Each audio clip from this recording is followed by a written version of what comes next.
What's up, guys? It's Cooper C&T Designs, and the camera's going to be a little shaky. I'm just out. I'm outside, actually burning some stuff, burning some wood, burning some old cardboard, smoking a cigarette, and just I had a couple thoughts, and I know some people don't think I think, but I actually do. I've spent God knows how long, man. I've thought about this stuff ever since I actually started videoing, but I spent a long time listening to, move out of the way of the smoke, Supreme Court arguments, oral arguments in district courts whenever they'll post those, all kinds of stuff like that. Listening to the lawyers talk, listening to the judges talk, and it is really rare that we have a lawyer who is arguing for gun rights that actually knows about gun rights. It's rare that we have judges who are presiding over cases that actually know about gun rights, that actually understand firearms in general. Most of them can't tell you whether something is a semi-automatic or a full automatic firearm. Don't get me into CNN with old buddy and his full semi-automatic thing. My thoughts are, there ought to be an actual trigger written into the Constitution, or a law, that when a judge presides over a case and they make a decision that is absolutely unconstitutional on its face, that judge should be taken off of the court, whether it's a federal court, a district court, state court, doesn't matter. Especially the Supreme Court. I'm going to get into a case here shortly, and I'd like to do it once I can stream some audio and stuff of a guy who, his uncle sent him the money to buy a gun at a gun store in his state. They live in two separate states. And this guy, Abramski, said he could get, and I hope I'm pronouncing his name right now, said he could get a better deal on the gun than the uncle could get in his state. Now understand, these two people are not prohibited purchasers. Neither one of them is prohibited from owning a firearm in any case. So his uncle sends him the money. He buys the firearm in his state, cashes the check, and I'll have to look at the case more on why it actually came in contact with law enforcement, but they figure out this happened, and they charge this guy with a straw purchase because he got the money for his uncle. He's buying this gun for his uncle. Even though I think he ended up getting a background check done on his uncle when he got to the state where his uncle was at. So, when you look at it, this guy wasn't buying a gun for a criminal. This guy wasn't turning over a firearm to a convicted felon, somebody who was going to commit a crime. It was just a simple thing on a 4473. He said he was the actual purchaser of the gun, which, if you look at it, he was the purchaser. He was purchasing it.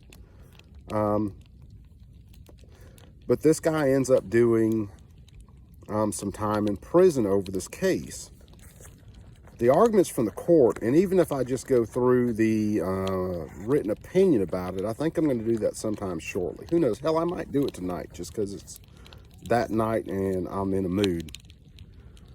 But understand, there was no felon involved. There was no gun trafficking involved, which is another bill I'm going to hit tonight.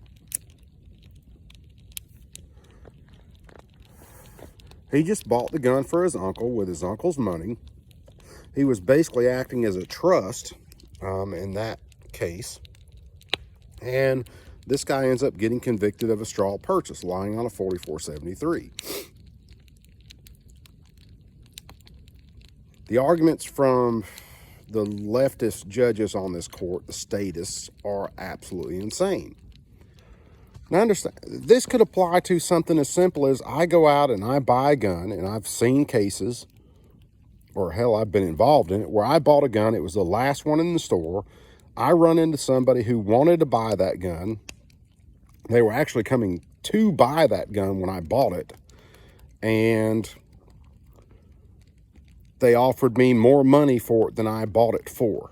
But I just didn't want to sell the gun, so I told them, hey, thanks for the offer, and I walked away with the gun. But what if I had sold them that gun? Well, technically, if the state wanted to push it, I would have been a straw purchaser.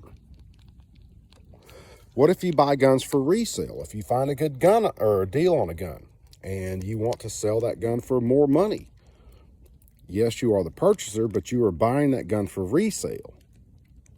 That could put you in that same position. And it's just some thoughts. I spent a lot of time looking at this stuff. I waited forever to actually start a channel. And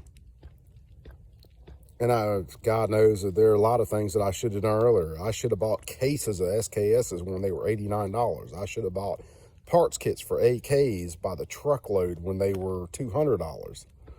But I didn't, so I'm in this game late. But it's just some thoughts, man. I'm just burning stuff out here, and I've got stuff kind of working its way around. And some other videos I want to shoot. And I'm going to shoot some more later in the house and actually go through some more bills. But we're dealing with gun laws now, guys, and I will hit it again and again and again. The federal government has no right to manage the types of arms you can own in your state. That is up to your state constitution. If your state constitution is like the Alabama state constitution, which says I have the right to own arms, they don't define those arms. I have the right to own arms for defense of myself and the state, then the government has no right to manage what types of arms I own. And we're going to get into the original challenge, I think it was a Miller case, to the 1934 NFA. Oh, this stuff just drives me nuts, guys.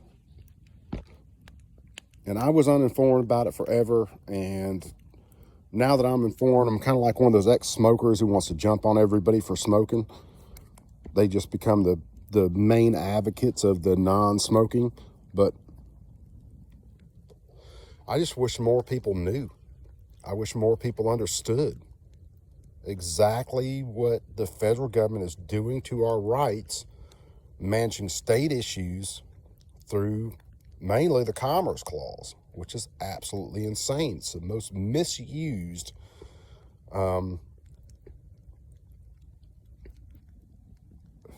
clause in our Constitution. It's insane what they do. So anyway, you guys be cool. I'm going to chill. I'm probably going to do some cooking here in a little bit, and I'm going to finish film another one, and we'll see you guys on the next one. Later.